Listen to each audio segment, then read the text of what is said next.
आयुर्वेद में एक औषधि का नाम आता है जिसको बोलते हैं लिसोड़ा। लिसोड़ा कुछ लोग जानते भी होंगे, नाम सुना भी होगा, जो आयुर्वेद से संबंध रखते हैं। तो लिसोड़ा एक बड़ा वृक्ष, छायादार वृक्ष होता है, उसका फल होता है जिसको हम लिसोड़ा बोलते हैं। और कुछ क्षेत्र में यदि देहाती जगत की हम बात करें तो वहाँ कुछ स्थानों पर उसको रेंटा भी कहते हैं, रेंटा।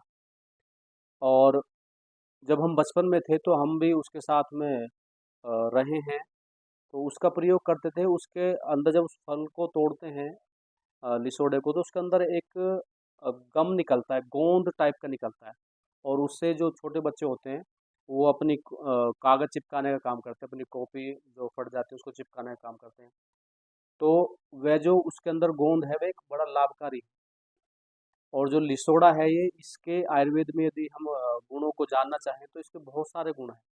और इसको एक महौषधि के नाम से भी जाना जाता है, और वैद्य लोग बड़े बड़े रोगों का उपचार इस औषधि के द्वारा करते हैं। आप भी इस औषधि का सेवन कर सकते हैं अपने रोगों को ठीक करने के लिए। तो आप किस रूप में इसका करें, यदि हम इसके गुणों की बात करेंगे तो जो लिसोड़ा है यह कफनाशक है। कफ की कोई भी बीमारी आपको हो, आपको बलगम ज़्यादा बढ़ रहा हो, आपको सांस लेने में समस्या हो रही हो, आपकी नाक बंद हो रही हो, या आपको जो है सूखी खांसी हो, आपको गीली खांसी हो, ऐसी कोई भी अवस्था कफ की है, तो यदि आप लिसोड़े का प्रयोग करेंगे, उसके पत्तों को उबाल करके उसका काढ़ा बना करके आप पिएंगे तो यह बीमारी आपकी ठीक हो जाएगी। आपको यदि दमा तक, अस्थमा भी है, उसको भी ठीक करने का सामर्थ्य इसके अंदर है। तो आपके क्षेत्र में खड़ा उसका सेवन आप कर सकते हैं।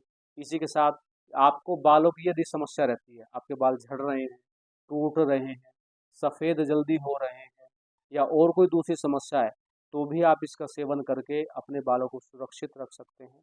और इसी के साथ साथ ये बलकारी भी है।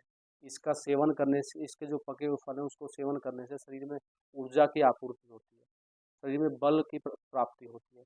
तो लिसोड़ा एक बहुत अच्छी औषधि है और हमारे आसपास में खड़ी होती है, तो आप इसका सेवन करके बहुत सारे रोगों से बच सकते हैं।